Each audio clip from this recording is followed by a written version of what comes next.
ஓம் முருகா போற்றி, கந்தா போற்றி, கடம்பா போற்றி, கதிர்வேலா போற்றி, அறுபடை வீடு கொண்ட முருகா போற்றி போற்றி. என் செல்ல பிள்ளையே, இன்று ஆடி அமாவாசையில் இரட்டிப்பு மகிழ்ச்சி உனக்காக கிடைக்கப் போகிறது. கேள், மகிழ்ச்சி அடைவாய் என் செல்லமே. என்னுடைய முருக பக்தர்களுக்கு இனிய காலை வணக்கம். என் செல்ல பிள்ளையே, பயம் கொள்ளாதே. என் பிள்ளைகளுக்கு பயம் என்பதே இருக்கக்கூடாது. உன் முருகப்பெருமானை மனதில் வைத்திருக்கும் போது உனக்கு பயம் எதற்கு? சோர்வு, கவலை, விரக்தி என உன்னையே ஆக்கிரமித்துக் கொள்ளாமல் இரு. ஒவ்வொரு நிமிடமும் பொன் போன்றது. அதை தேவையற்ற எண்ணங்களுக்கு வீணாக்கக்கூடாது. எல்லோருக்கும் வாழ்க்கையில் சண்டை சச்சரவுகள், பிரச்சனைகள், கஷ்டங்கள், கவலைகள், தடங்கல்கள், புலம்பல்கள் என எல்லாமே இருக்கத்தான் செய்யும். அவற்றையெல்லாம் நீ பொருட்படுத்தவே கூடாது. சில விஷயங்களை அப்படியே விட்டு விடுவதுதான் உனக்கு நல்லது. நான் சொன்னால் கேட்பாய்தானே? ஏனென்றால் உன்னை சுற்றியுள்ள சிலர் உனக்கு பிரச்சனை பற்றி அறிந்தும் அறியாதவர்கள் போல் உன்னிடம் நடிக்கிறார்கள். அதை முதலில் தெரிந்து கொள். நல்லது எது, கெட்டது எது, நல்லவர்கள் யார், கெட்டவர்கள் யார் என்பதை முதலில் அறிந்து கொள். என் செல்ல பிள்ளை, வெளுத்ததெல்லாம் பால் என இருக்காதே. நல்லவர்களைப் போல் நடிக்கும் காலம் இது. உன்னை மட்டம் தட்டுபவர்களை உன் மதிநுட்பத்தால் தெரிந்து கொள். ஆனால் நீயோ அதை புரிந்து கொள்ளாமல் பிரச்சனைக்கான தீர்வை தேடி தேடி அலைந்து திரிந்து கொண்டிருக்கிறாய். அனுதினமும் உன்னை ஏதாவது ஒரு ரூபத்தில் வழி நடத்த நான் முயற்சி செய்து கொண்டுதான் வருகிறேன். ஆனால் நீயோ அதையெல்லாம் தவற விட்டு பிறகு மீண்டும் என்னிடமே வந்து உன் துயரங்களை போக்க வழி கேட்கிறாய். முதலில் துயரங்களை நினைத்து கவலைப்படாமல் இரு. உனது கஷ்டங்களை உன் முருகப்பெருமான் நான் பார்த்துக்கொள்கிறேன். அப்படி கவலைப்படாமல் இருந்தால்தான் உன்னை சுற்றி என்ன நடக்கிறது என்று உன்னால் உணர முடியும்.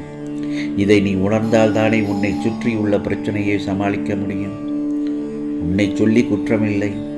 இவையெல்லாம் காலத்தின் கட்டாயம். ஒரு பெரிய பதவியில் இருந்து கொண்டு தன் அதிகாரத்தை பயன்படுத்தி உன் வேலையிலும் மனவேதனையும் கொடுப்பார்கள். மன அழுத்தத்தை உண்டாக்குவார்கள், மட்டம் தட்டி பேசுவார்கள். அதையெல்லாம் பொருட்படுத்தாதே என் செல்லமே. இவை எல்லாவற்றையும் உன் முருகப்பெருமானிடம் மட்டும் சொல்லிவிடு. நான் பார்த்து கொள்கிறேன். காலத்தின் கட்டாயத்தில் ஒரு சில இக்கட்டான சூழ்நிலையை நீ அனுபவிக்க வேண்டிய சூழ்நிலை. என் பிள்ளையான உன்னை காக்கவே நான் போராடி கொண்டிருக்கிறேன். நீ இப்போது அனுபவிக்கும் உன் கர்ம வினைகளின் பெரும்பகுதியை உனக்காக நான் அனுபவிக்கிறேன். நீ இப்போது சந்திக்கும் தோல்விகளை வைத்து வாழ்வில் தோல்வியுற்றதாக முடிவு செய்ய விட்டு விடாதே. நீ அனைத்திலும் வெற்றி வரும் நாள் வெகு தூரத்தில் இல்லை. விரக்தியை தூக்கி முதலில் தூரி எறிய. அதுதான் உனக்கு முதல் எதிரி. எந்த நேரமும் உன்னை பாதுகாத்து கொண்டுதான் இருக்கிறேன். என் அன்பு செல்லமே, கலங்காதே. இதுவும் கடந்து போகும். ஏனென்றால் இந்த உலகத்தில் நிரந்தரம் என்பது எதுவும் இல்லை. நடப்பதெல்லாம் நன்மைக்கே என்று எடுத்துக்கொண்டு நல்லதாகவே நடக்கும் என்பதை உன் மனதில் கொண்டு நன்றாகவே நடக்கும் என்று உன் முருகப்பெருமானிடம் உன்னுடன் தான் வேண்டி இருக்கிறேனே என்று சொல்லி நம்பிக்கையும் பொறுமையாகவும் இரு.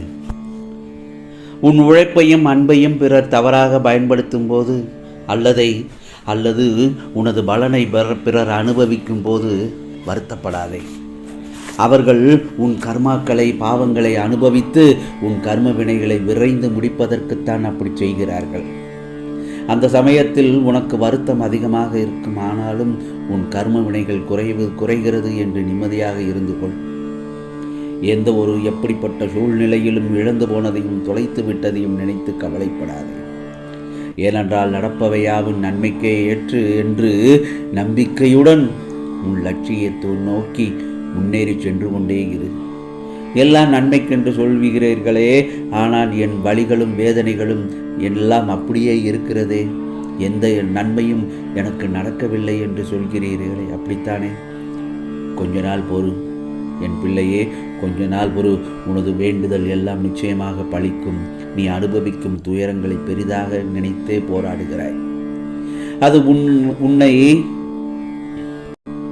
அடிக்கடி சொல்வது என்ன தெரியுமா? உன் முருகப்பெருமான் எல்லோருக்கும் முடிந்தவரை நல்லது செய், எதற்காகவும் பயப்படாதே என்று. முதலில் அதை புரிந்து கொள். நான் சொல்வதை செய். உன்னோடும் உன் குடும்பத்தோடும் இந்த முருகப்பெருமான் நான் இருக்கிறேன். இன்பமும் துன்பமும் நிலையில்லாதது. இன்று இருப்பது நாளை மாறிவிடும். எனவே மனம் கலங்காமல் இரு. உனது நலனை விரும்புகிற நான் உனக்கு நன்மையை மட்டும்தான் செய்வேன் என்பதில் உறுதியான நம்பிக்கையோடு இரு. கவலைப்படாதே, உனக்காக நான் இருக்கிறேன். நீ பக்தி செய்தால் என்னிடத்தில் வருவாய், தொண்டு செய்தால் உன்னிடத்தில் நிச்சயம் நான் வருவேன். நான் உன்னை விட்டு விலகவும் மாட்டேன், உன்னை கைவிடவும் மாட்டேன்.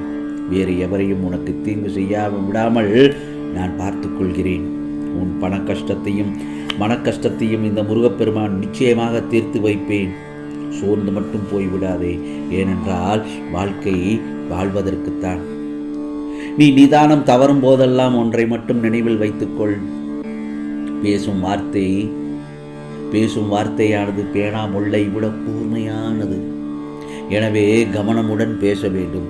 அது எப்போது வேண்டுமானாலும் மனதை சிதைக்கக்கூடும். மேலும் தேவையற்ற கோபம் நம்மளவே ஏமாற்றிவிடும். பொறுமையை மட்டும் கடைபிடிக்க வேண்டும். மனதில் உறுதியான தீர்மானம் இருந்தால் முடியாத காரியம் கூட முடியக்கூடியதாக மாறும். ஆகவே மன உறுதி இல்லாத போது கூட முடியக்கூடிய காரியம் கூட முடியாத காரியமாக மாறிவிடும். ஆகவே பிரச்சனைக்கான தீர்வை அறியும் முன்பு பிரச்சனை எவ்வாறு ஏற்பட்டது என்று தெரிந்து கொள்வது முக்கியம்தானே? பிரச்சனை எவ்வாறு ஏற்படுகின்றது? ஒன்று யோசிக்காமல் செயல்படுவது, மற்றொன்று செயல்படாமல் யோசித்துக் கொண்டிருப்பது. என்ன இந்த முருகப்பெருமான் சொல்வது சரிதானே? இந்த ஒரு 2 விஷயத்தில் மட்டுமே பிரச்சனை ஏற்படுகிறது. எனவே எந்த செயலை செய்தாலும் நன்றாக சிந்தித்து செயல்படுவதே சிறப்பு. இந்த உலகத்தில் குறைகளே இல்லாத குடும்பமே கிடையாது, வேதனை இல்லாத மனிதனும் கிடையாது. ஆகவே வாழ்நாள் முழுவதும் மகிழ்ச்சியை மட்டுமே அனுபவித்தார்கள் அப்படி என்பது யாராவது இருக்கிறார்களா என்று கேட்டால் அதுவும் கிடையாது. இதுவே உலகத்தின் இயல்பு என தெரிந்து வாழ பழகிக்கொள். ஆம் செல்லமே, இதுதான் உண்மையிலும் உண்மை. ஏன் நீ கஷ்டங்களை பார்த்து பயப்படுகிறாய்? நம் வாழ்வில் மட்டும் கஷ்டங்கள் இல்லை என்றால் நமக்கு போராடும் குணமே இல்லாமல் போய்விடும் தானே. ஆகவே பிறர் உன்னை பார்த்து ஏளனம் செய்தாலோ எகத்தாளம் செய்தாலோ அதை பற்றி நீ ஏன் கவலைப்படுகிறாய்? உன்னுடன் தான் உன் நம்பிக்கைக்கு பாத்திரமாக உன் முருகப்பெருமான் நான் இருக்கிறேனே. உனக்கானது நிச்சயமாக நல்லது நடக்கும். இது நான் சொல்வதெல்லாம் முருகப்பெருமானின் சத்திய வாக்கு, அருள் வாக்கு. ஓம் சரவண பவ, ஓம் சரவண பவ, ஓம் சரவண பவ.